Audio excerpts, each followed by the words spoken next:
finally, na gamit ko na rin ulit. Ay, baliktad. Valkyrie by Vicious Ant. Kita nyo ba? The sexiest hybrid mod ever sa paningin ko talaga. So, ginawa ko is Vaquero round wire. Ginawa ko micro coil. Tig 6 loops, bulak. And I'm using Eve's creamy cookie butter. 6 milligrams. Nababaliw na ako sa 6mg dahil ako ay hindi na naninigarilyo, which is really really good. Okay, so battery, ang ginawa ng Vicious Ant is binago nila yung firing button.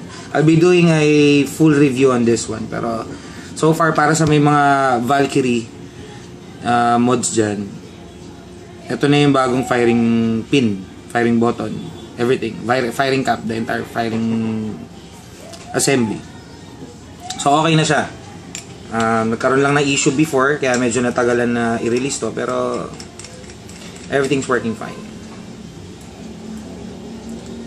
Okay, so quick lang.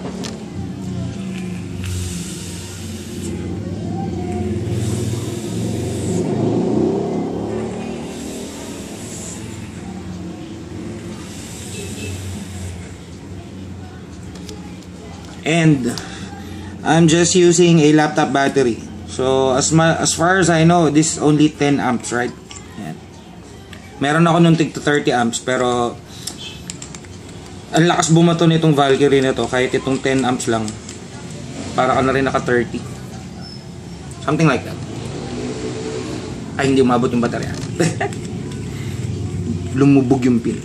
So yung pin, ikot-ikot nyo lang yan. It's counterclockwise actually. And last na hirit. Quick video lang tayo.